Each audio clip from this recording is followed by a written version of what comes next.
Good evening and welcome to Tucker Carlson tonight. Congressman Keith Ellison is deputy chairman of the Democratic National Committee, kind of a big deal in Washington. In effect, he's the #2 man in the Democratic Party. In a recent tweet, he openly supports the violent Antifa movement. This made us pause and take a closer look at Keith Ellison and his past, and what we found is interesting and extreme, and we've got it for you just ahead. But first tonight, it is full-scale war between President Trump and a man who just months ago was seen as one of his closest allies and advisors, indeed his chief strategist. Yesterday, Trump said that Steve Bannon had, quote, lost his mind after being canned from the White House back in August. Now the president is issuing legal threats against Bannon. Bannon got a letter from Trump's legal team on Wednesday threatening a lawsuit for alleged violations of a confidentiality agreement he apparently signed. What to make of all of this? Well, a lot of people claim to be experts on Trump and the Trump White House and the Trump orbit. Very few of them really are. Roger Stone actually is. He's been advising Trump for more than 3 decades. He lobbied for him in the 1990s. He was campaign manager of his aborted 2000 presidential run. Stone was one of the people who strongly urged the president to run for office this time, and he served on the campaign during its critical early months. Trump has fired Stone more than once, maybe a bunch of times, called him a stone-cold loser, but their relationship has always recovered. If anyone can truly claim to understand the president, I think it would be Roger Stone. So he joins us tonight to explain. Roger, thanks for coming on. Thank you, Tucker. So what is this fundamentally about? It appears to be, from an outsider's perspective, it appears to be a debate about who can take credit for the unexpected win in 2016. Steve Bannon has taken a lot of credit for that publicly and privately. The president, of course, believes he did it. To what extent did Bannon contribute to the victory? Well, I wanted to give Steve Bannon the benefit of the doubt, particularly given the reputation of Michael Wolff for fabrication. But now that all the facts appear to be in, and the fact that these comments were made while Steve Bannon was working for the president in the White House, it's a stunning act of betrayal, and it's also a complete misunderstanding of Donald Trump. In Donald Trump's world, in Trump world, there is no Karl Rove. There never has been, and there never will be. Donald Trump is very much his own man. He is his own strategist. He is his own phrase maker. He is his own speechwriter. Sometimes he's his own press secretary. He may be the greatest single salesman in American history. And the president's agenda on which he was elected, I should say his platform, was determined long before Steve Bannon joined the campaign and was determined by one man, Donald Trump. He's a phenomena. He's a force of nature, but he cannot be handled or managed. He's not a puppet, and he never will be. So Bannon argues that he put Trump's impulses within a framework that allowed him to win. I know Bannon from another life when we ran rival publications. I can't assess his skill as a political strategist or advisor. Is he a political genius in campaigns or no? No, I would actually argue that it's Donald Trump who's the political genius. Here is somebody who overcame enormous odds, massively outspent, with the opposition of the mainstream media, and scores one of the great upset come-from-behind victories in American political history. Now, the Trump platform was well settled on long before Steve Bannon joined the campaign. And it appears that Stephen Miller helped the president articulate it. But yeah, he did. The agenda is Trump. The drive to win is Trump. The populist campaign is all Donald Trump. Just taking the title of chief strategist is a misnomer at best. So the idea was, but the idea was that after the campaign, Bannon was kind of the living conscience of the White House, the reminder of what the campaign was about, and a leader of this movement, this conservative movement. Why have so few conservatives publicly defended Steve Bannon in the last 24 hours? He's being attacked. Well, Matt Drudge, Rush Limbaugh, both attacked him today. Why is that? Well, first of all, the movement is bigger than any one person. I asked 6 people on the way into the Fox studio here who Steve Bannon is, and none of them knew. Every single one of them knew who Donald Trump was, and every one of them knew about his efforts to make America great again. But then you get to the specifics. No, Donald Trump Jr.'s meeting with a woman Russian lawyer was not treasonous. It was not illegal. It wasn't improper. Steve is neither a lawyer nor an experienced political strategist. strategist. That meeting is a nothing burger. And it looks more and more like a setup to me, given the fact that the Russian woman lawyer was in the country illegally at the sufferance of the Obama administration. So I don't really understand what would motivate Steve to say these things when it's the president who's given him the opportunity for high public service, when it's the president who's given him a White House office. You could chalk this up to anger. Well, but you could chalk it up to anger over being fired if he'd made these comments after he was terminated. But based on my research, he said these things while he was on the Trump payroll. It sounds that way. So finally, why the legal threats?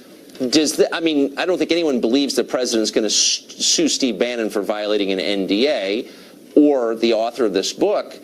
Doesn't this just call attention to the book, help sell books, redound to the benefit of the author of the book? Why would you instruct your lawyers to do something like that?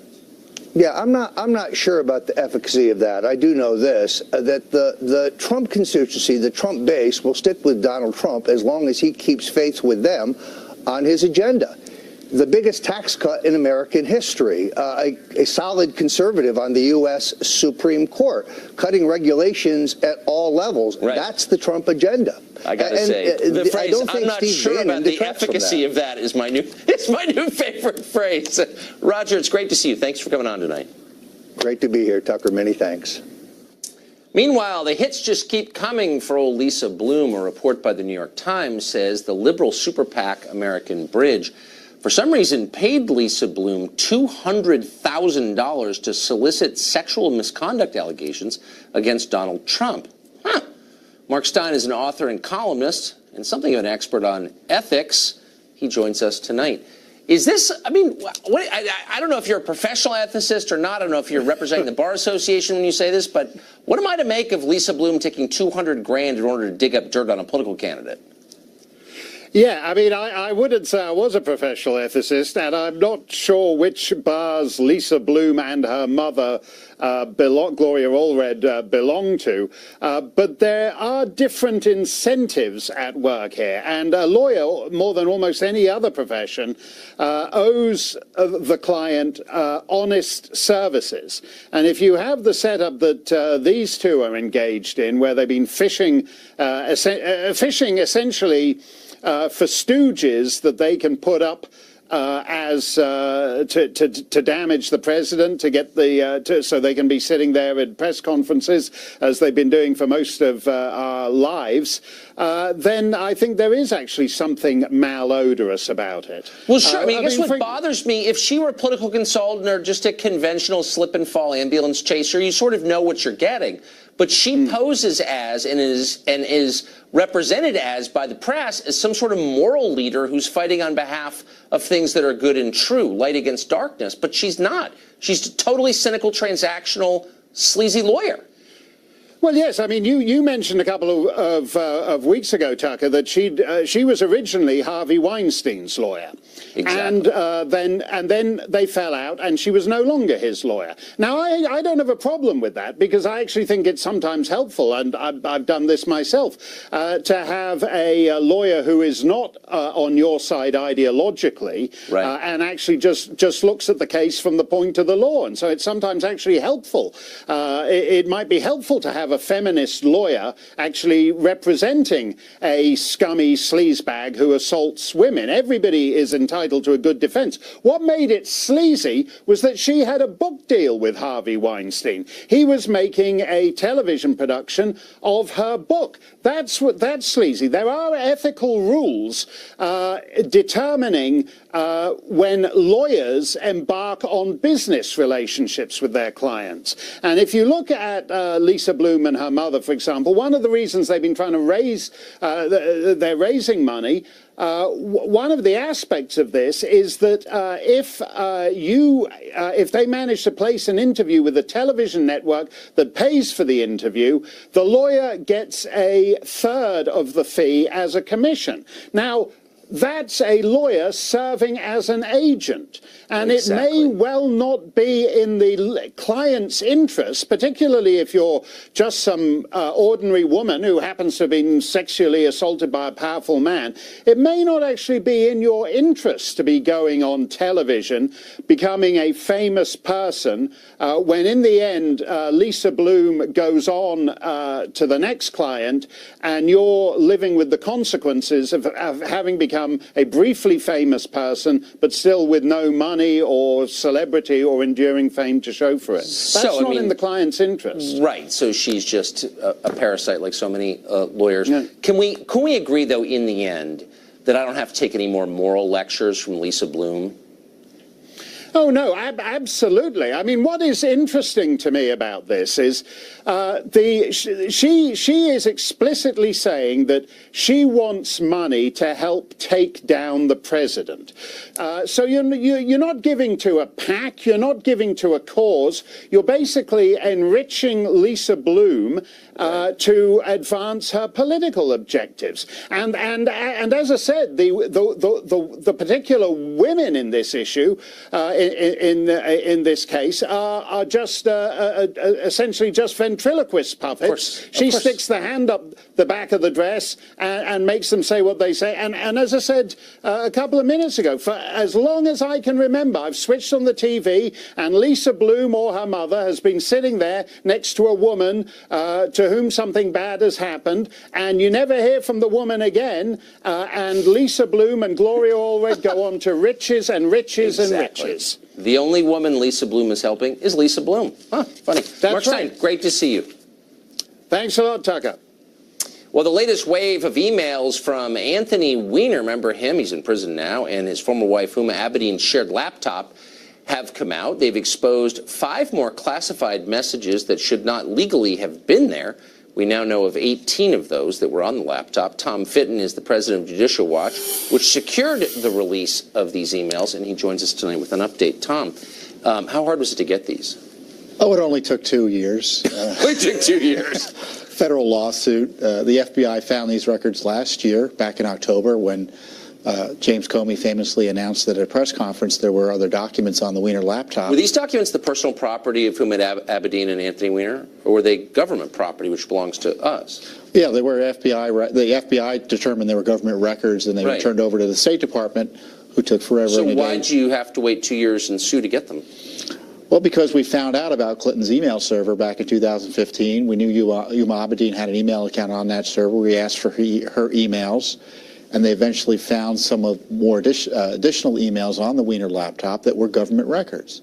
And again, these are classified records that James Comey and his colleagues at the FBI knew were on the Weiner laptop, but didn't think serious enough to pursue criminal charges against Abedin or Clinton for allowing this egregious abuse of their trust that the American people placed in them in terms of securing classified information to be abused. So since you've been in Washington a long time and followed cases like this for a long time, give us some perspective. If you had this many classified documents on your laptop, what would the consequences be? Well, you'd lose your security clearance almost initially, and you'd be subject to a criminal investigation and perhaps a prosecution. And it wasn't just the low-level classified materials that were found in the Clinton email server, but they were highly top-secret documents of the most secure type, and it would have resulted in criminal prosecution. I guarantee you, if you were anyone else but the Democratic nominee for the president. You know, there are 4.5 million people, last I checked, with security clearances. They all know this is a scam, the way that Hillary Clinton and Abedin have been protected. And this is why it's interesting to see the Justice Department, as reported today, is actually re-looking at this issue finally. So the pressure's working, Tucker. The Justice Department is going to go back and ask at least some questions about how this, the Comey-Lynch Justice Department and FBI handled this last year, about the classified information, how that was handled, the decision not to prosecute and things like that. And it's well past time that take place. So a system that crushes ordinary people protects the powerful and well-connected. That's right. And right now we are fighting this Justice Department, this State Department, the Director of National Intelligence over whether they're even going to do a damage assessment over having classified material, as I say, on the internet equivalent of a public park bench. Unbelievable. Thank you. Tom Fitton, good to see you. Well, Keith Ellison, who's a congressman from Minnesota, but also the deputy chairman of the DNC, just endorsed a book that promotes vigilante violence and Antifa. We'll tell you a lot more about it and Ellison's long history of extremist positions next.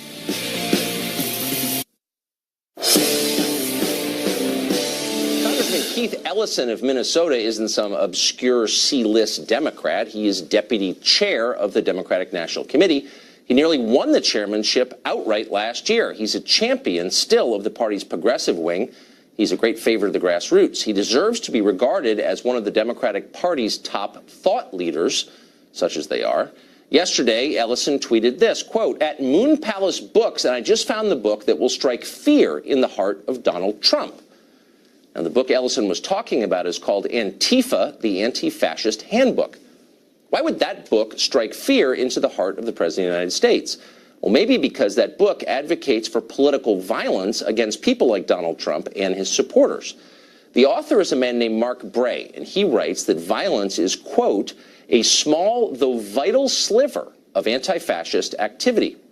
Elsewhere in the text, he approvingly quotes an Antifa activist who says this of his political opponents, quote, "You fight them with fists so you don't have to fight them with knives. You fight them with knives so you don't have to fight them with guns. You fight them with guns so you don't have to fight them with tanks." Well, it's about as explicit a justification for political violence as there is. Bray also in the book, by the way, attacks freedom of speech. He endorses the tactic of silencing those he disagrees with. Now, of course, Bray claims to fight fascism, but he is himself a fascist. Keith Ellison believes Bray's work is admirable. He said so. Now, if you're shocked by this, you haven't followed Ellison's career for very long. He has a long history of saying repugnant things and backing extremist causes. Back in 1989, Ellison wrote that the Constitution existed only for white people. He referred to it as, quote, "their Constitution," calling it, quote, "the best evidence of a white racist conspiracy to subjugate other peoples." That's the Constitution of the United States. Ellison has spoken favorably, meanwhile, of cop killer Assata Shakur. He said he was, quote, "praying that Fidel Castro's communist regime in Cuba would not be forced to extradite her back to the United States." As a law student at the University of Minnesota, Ellison wrote a column calling for the creation of a separate black ethno-state. This is the man who is now second in command of the entire Democratic Party. Now, that ought to bother Republicans and independents. It should terrify Democrats. Most voters don't support cop killing, racial separatism, political violence, abolishing freedom of speech, and they tend to flee from politicians and parties that do support those things. Democrats at this point assume they're going to make major gains in this year's midterm elections purely on the strength of the president's low poll numbers. So at this point, they're happy to ignore haters like Keith Ellison. Ellison opposes Trump, and that's enough for now. But what would happen if Democrats actually did win and got power back in November? Suddenly, Ellison's views would matter a lot. He and people like him would have real control over your life. Are you ready for that? Keith Ellison's personal radicalism fits into another really troubling trend on the left that has massive implications for the country and for you. Last time we talked to journalist Chadwick Moore about how on the left, in the name of fighting racism, it is now common to attack people on the basis of their race. If you want to see racism everywhere, if you're brainwashed to see racism everywhere, or homophobia everywhere, or whatever, then you will. That's the world you will live in. You know, I was having a conversation with a woman not too long ago about this, a young upper middle class black woman, and she was talking about how badly she, gets treated on the street here in New York. And I said to her, "What if you lived for one day as a white woman and you were treated the exact same way?" Monique Presley is a lawyer and a Democratic commentator, and she joins us now. Monique, great to see you. Good to see you. Totally opposed to, I think, I'm 48, I grew up in a country where you had to be, and most people I knew were totally opposed to attacking other people on the basis of their race because you can't control your race, right? You're not responsible for it. You're saying you grew up in a country where most people... That's where I grew up. That everyone said that at school. Most people I knew said they believed that. Maybe they didn't, but you kind of had to say that, and I believed it. I still believe it. Mm-hmm. Now I live in a world where the left still says that, and yet they do it and somehow exempt themselves from the normal rules. So you're racist, but when I attack you on the basis of your race, I'm not racist, I'm virtuous. How does that work? That seems insane to me. I don't know how we end up in this kind of warped world where I end up doing the history lesson of history I know you know. But when you're saying you grew up in a world where people knew it was wrong to attack others on the basis of race, I'm wondering if you were in the United States of America. I was. I was in La Jolla, California. Look, don't rewrite the history that I grew up in. I'm not rewriting the history. That's what I was taught, and I believe. Of our country. And you should believe that, and that's a good belief. But if you grew up in the United States of America, then you know that not just people's belief systems, but codified laws, right, discriminated against people expressly because of their race. Those are the facts of the country we live in. I'm fully aware of that. Okay. But I'm 48. I'm not 78. That didn't exist where I grew up. I'm just telling you, this is just true. But the point is, I believed it. I still believe it. Why don't you believe it? But we're just a year apart. And if you're saying because you're 48, not 78, are you saying that segregation, which really didn't formally end until we were already born? It's wrong to attack people on the basis of the race. That's all I'm saying. It absolutely is. Okay, then why does the left do it? And so if people of color have been attacked because of their race, not for decades, but for generations. I agree. Then it's really reasonable to expect that they would take issue with that and with those who have done it for generations. And I think that attack is them on the basis of their race? Now, I'm missing this. There should never be physical attacks of anyone, and there shouldn't be emotional or verbal attacks of anyone. How about just criticizing people on the basis of their race? You can't control it. It's not a choice that you made.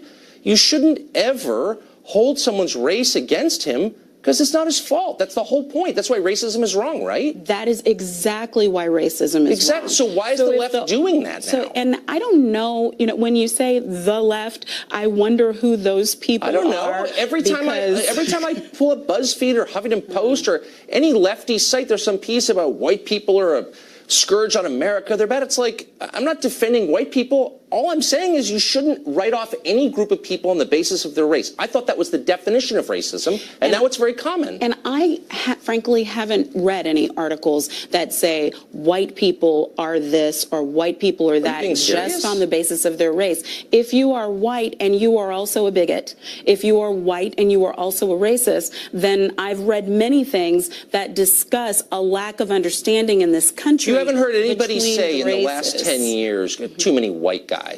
It's just a white guy thing. You haven't seen any No, I'm serious. Too many white guys where, Tucker? Anywhere. You haven't seen anyone really? So my question to you is, are you living in this country? And that really wouldn't make sense for the past 10 years since the numbers of white males are decreasing in our country and the numbers of Latinos, African Americans, et cetera, are increasing. So I guess I have heard people talking about that balance and how that can be scary for those who are used to being in power. Don't patronize me. I'm merely making a point that can we agree that it's always wrong, always, no matter who's doing it to whom, to dismiss people, attack them, judge them on the basis of immutable characteristics, racial characteristics, that they can't control, period. Yes. Amen. Absolutely. So then those racial characteristics really are just skin. Remember, race is a construct. It's a legal and social construct in the United States. Then that's kind of the case I'm making, that we agree. Origin are different altogether. Then why would you ever give preference in hiring or college admissions to someone solely on the basis of something he couldn't control? Isn't that the definition of racism? Because of what we just finished talking about. But you just agreed it was wrong. So why do you support it? I said it was wrong to attack on the basis of race. I didn't say it was wrong to help on the basis of race. Let's say you have one job and two people, and you make the decision, the deciding factor is the race of one of the people. One person is being hurt because he's the wrong race. Why is that okay? Because he's gotten 350, maybe 400 years of benefit for the right race. Do you know him? Okay. Or are you just hold on. Do you know that? All you know about him is his race, and yet you're saying that he's benefited. Exactly. But you don't know anything about him other than his race. So you're saying that all people of a certain color have something in common, which is kind of the definition of racism, isn't it? No, that's also the definition of discrimination, because all African American people in the United States have something in common. It's that they were discriminated against. If it's you don't the know 60s or the about the 50s, guy. they have something in common in that they were subject to lynching. From Belgium yesterday. He could have. He has no connection to it,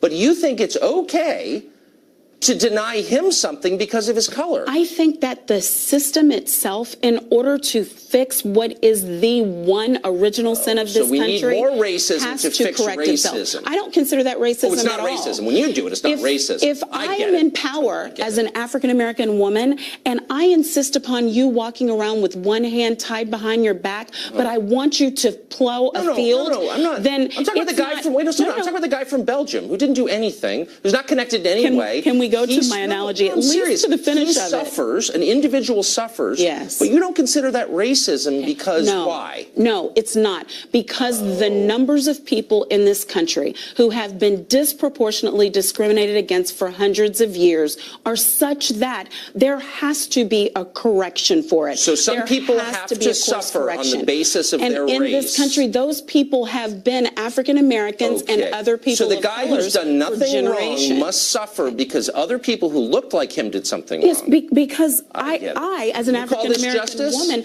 yes, I I absolutely hope you're call never it in charge, 'cause justice. you're worrying. Well, I'm in charge now of something because I'm here, right? Yeah, that sounds like collective punishment to me. Well, you're probably an innocent party too, Tucker, but here you are with this show, and there probably are a number of similarly situated, talented African-American males who could do just as good a job or better than you. Maybe you so. may be getting the benefit of your race. Do you think so? Because if that's the only difference between you and another talented journalist. I don't think that you should punish people for things they didn't do. I agree. For things they're not responsible for. You I just agree. argued that you should. But you should advance. You just argued that you should. It's not punishment. And It's not it's not punitive. punishment. Oh, No, okay. it's not. This It's is Orwellian. advancement. We're out of time. It's not punishment. It's not punishment. I love that. Happy New Year, People Tucker. like not getting jobs. Good to see you. Thank you. Good to see you too.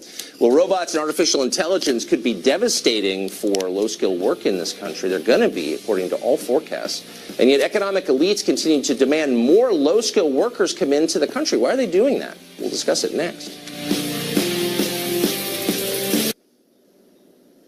Well, technology and automation are rendering low-skilled jobs obsolete at a frightening pace. We've been talking about this for a couple of years, but it seems to be picking up momentum in a kind of scary way. A November report by McKinsey Global Institute estimated that self-driving cars, robots, and artificial intelligence could eliminate up to 73 million jobs in this country by 2030, which is not that far from now. Despite this, the bulk of America's political and economic elite are continuing to demand, for some reason, more low-skilled immigration into the U.S. 1.8 million immigrants entered this country last year, 2016. Actually, that was the biggest figure in American history. Most of them were low-skilled workers. Why is that? Javier Palomar is CEO of the U.S. Hispanic Chamber of Commerce, and he joins us tonight. Javier, thanks for coming on. How are you, Tucker? Thanks for having me. So I took a friend to the doctor yesterday. The surgeon and the head nurse were both immigrants. They were both superior, impressive, and great people, and they did a great job. And it was a reminder that a lot of immigrants are great, but they're not all the same. And you got to kind of wonder at a time when the jobs that immigrants have traditionally done are going away at a really rapid clip, why are we not adjusting our immigration policy accordingly? Well, you know, I think we shouldn't conflate two separate things here. There's immigration policy, which obviously needs to get looked at and needs to be fixed. But let's look at the facts. Right now, we are at about a 4% unemployment rate. That's near perfection. What that tells us is that, in fact, there aren't a bunch of people walking around without a job. And what we're hearing from our clients, from the technology sector, are you being serious? Absolutely, from the technology sector, to manufacturing, to skilled labor, to agriculture, every one of our clients have more jobs than they have people to fill those jobs. But the trend is really clear. Low-skilled jobs are going away at a faster rate than any other kind of job.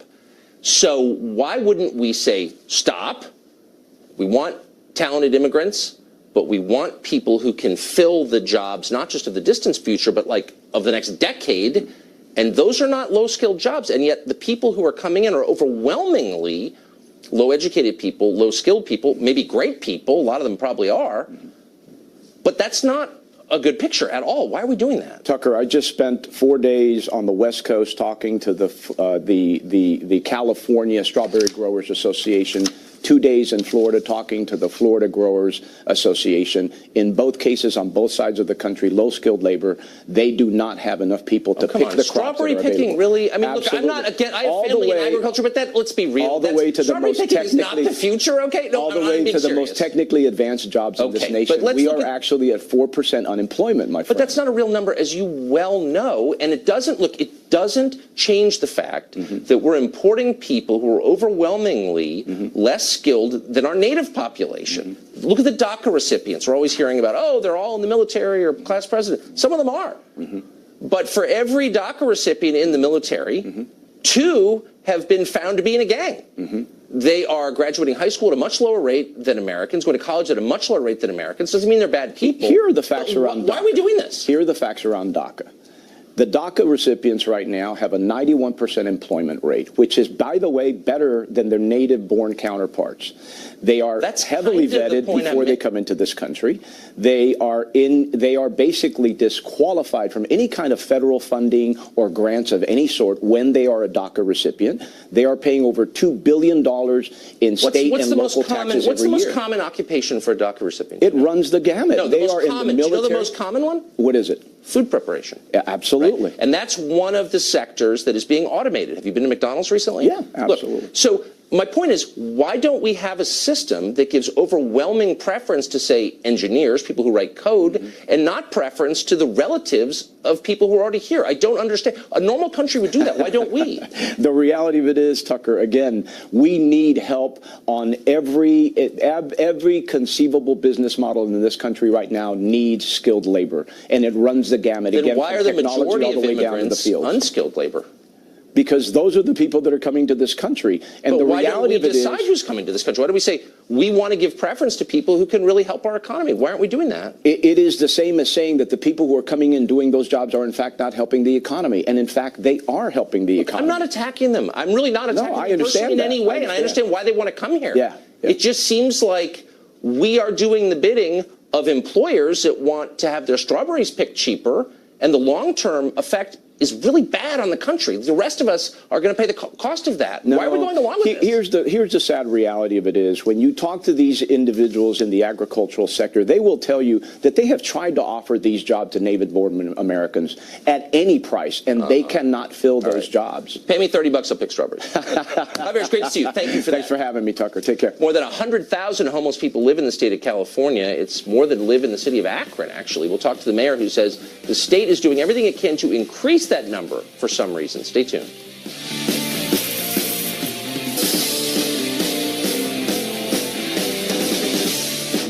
Homelessness is exploding in the state of California, particularly in the cities, and if you've been there recently, you know what we're talking about. According to HUD here in Washington, 114,000 homeless people reside in that state. That's a quarter of the national total. Bill Wells is the mayor of El Cajon, California, near San Diego. He said that rather than fighting homelessness, lawmakers in his state are actively promoting homelessness. While panhandling in 10 cities enjoy legal protection, he says the homeless have learned they can commit petty crimes with impunity, which is shocking to hear. Mayor Wells joins us tonight. Mr. Mayor, thanks for coming on. Thanks for having me, Tucker. It sounds so perverse it's hard to believe. The state of California, you say, is encouraging homelessness. How? Well, there's been a legislative philosophy that's really encouraging normalizing homelessness. And we've seen several laws that have come by. AB 109 reclassified 70 crimes from serious to non-serious. And the result of that was about 8,000 people were released from the prisons, and 1,000 of those people ended up on the streets. We know that about 10% of all homeless populations are former prisoners. And that's just one of the many laws. 10% of all homeless in the state of California are recently released prisoners? Yeah, it's true. I should point out that besides being the mayor of the city, I'm also a mental health professional. I've done this kind of work for about 30 years. I have a doctorate in psychology, and I work in an inner city ER. And I can tell you that most of the homeless people that I run across are involved in drugs and alcohol, and a lot of the new laws have a lot to do with that. For example, Proposition 47 reclassified many of the felonies and Senate Bill 180 made it very difficult to send people back to prison who are involved in drugs and alcohol. And a lot of the homeless advocates very much want to ignore anything that has to do with hinting that some of the homeless people have drug and alcohol problems, when if you ask any police officer or ER doctor, we know it's probably at 90% or above of people in the homeless population are drug or alcohol abusers. But why, and it's obvious when you're there, but why would officials want to lie about something like that? Well, I think that homeless advocates really are trying to protect the system in which they give away money through various programs, and they feel that if people feel that the people that are getting these benefits are drug addicts or alcoholics, they'll somehow not qualify for these programs. But what about the people who aren't homeless, but who aren't rich, and just you live in a neighborhood, you're excited to buy the house, and all of a sudden you got a lot of people living on your street? What does it do to their quality of life? Well, it's been terrible for the people of my city. We've seen about a 35% increase in homelessness in El Cajon, but in the beach cities, I know you're from the beach area, we've seen over 100% increase in homelessness in many of the beach cities. And this has a lot to do with methamphetamines and the increase in drug production that comes from Mexico. And so it's terrible for the quality of life. Meanwhile, cities in California are cutting down racist trees because that's the real problem. Mayor Wells, I'm sorry to hear what's happened to your city, and Godspeed fighting back against it. Thank you for joining us tonight. Thank you very much.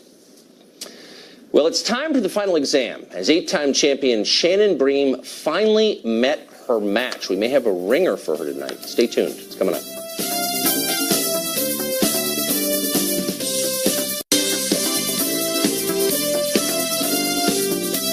Time now for final exam, where we see which figures in the news have been doing their jobs and paying attention. Our first contestant this week is Fox News at Night host Shannon Bream, who has a perfect 8-0 record, though of course you knew that. Here's a roster of the people she's vanquished in recent months: Bill Hemmer, Bret Baier, Brian Kilmeade, Ed Henry, Peter Doocy, Mark Stein, Jillian Turner, and our friend Griff Jenkins. Is Fox Politics editor Chris Starwell up to the task? I am dismayed. Tonight. I am dismayed. Look at the by the way, the winner, if it's Chris Starwell, gets the coveted mouth-breathing mug. Right. Shannon has too many. Shannon will get the airplane-sized bottle of green champagne. I love it. I love it. Quite so. For. Hands on buzzers. I'm going to ask the questions. The first contestant to buzz in gets to answer. You must wait till I finish asking the question in order to do that. Each correct answer is worth 1 point. You get it wrong, you lose a point. Best of 5 wins. Are you ready? Sir. Outstanding. Question 1. This is easy. It's winter. The East Coast is getting pounded by an extreme weather system, which is unleashing blizzard-like conditions. The name of this weather system is characteristically overheated, as is often the case in meteorology. What are they calling this weather system? Shannon Bream. Grayson. Grayson is your answer. That's the name of the storm, right? Do I get... I don't know if that's true. I'm going to have to go to the tape, Shannon. Rigged. Tens of millions of Americans on the East Coast are being pummeled by a winter storm that's being called a bomb cyclone. Breaking news, a winter bomb cyclone, as it is called, bearing down on 40 million people in America. So-called bomb cyclone taking aim with hurricane-force winds. We're seeing the beginning of that winter bomb cyclone. I didn't coin the phrase bomb cyclone. This area of low pressure is going to undergo something called bombogenesis. Whoa. I didn't know we were going for the meteorological term. You said, what was it called? And I said, this may be a case of you knowing too much and being too precise, because you are an attorney after all. But we're going to have to go with the colloquial term bomb cyclone. And Grayson has no real definition. I'm out then, because you said, what is the storm called? I'm sorry. What is the storm called? I'm sorry. This is giving you a sense. Maybe. Now I see how you. Look, I just follow the orders from the judges. Gaming the system. Question 2. You've got 4 more questions to redeem yourself. First responders rushed to the property of a former president and first lady after a fire broke out in the bedroom. Whose property was it? Chris Starwell. Bill and Hillary Clinton. Bill and Hillary Clinton. Was it Bill and Hillary Clinton? To the tape we go. Firefighters rushing to the home of Bill and Hillary Clinton. A small fire breaking out on the 2nd floor of a Secret Service facility on their property in Chappaqua, New York, north of Manhattan. But the house is actually known as Grayson.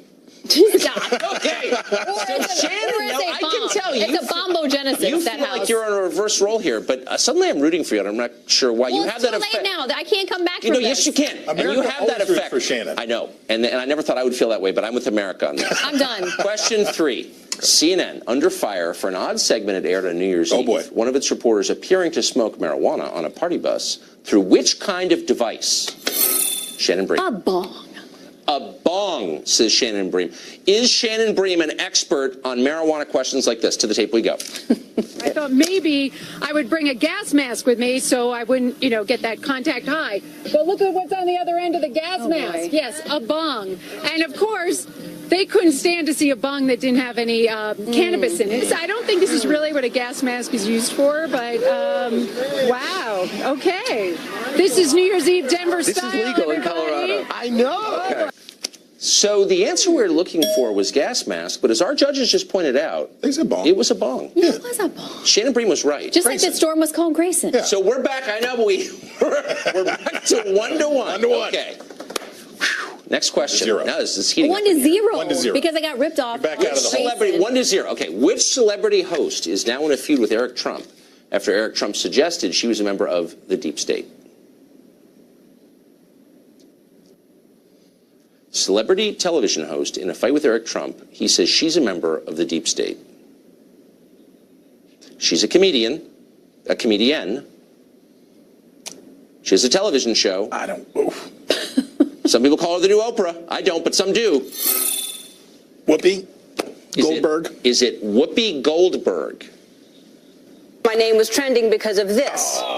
Eric Trump suggests that Ellen DeGeneres is part of the deep state. Apparently, Eric Trump thinks that Twitter is trying to trick him into following liberals.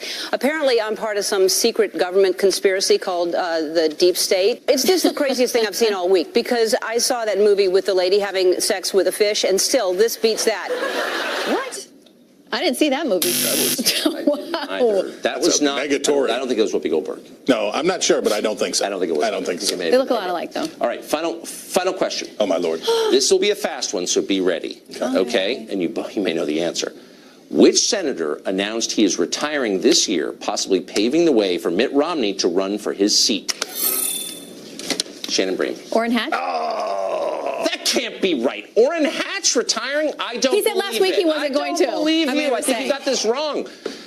I think it's Chris Dodd, but let's see. Senator Grayson. Well, the longest-serving Republican Senator Orrin Hatch will not seek re-election this year. The 83-year-old lawmaker from Utah announcing his retirement after serving since 1977.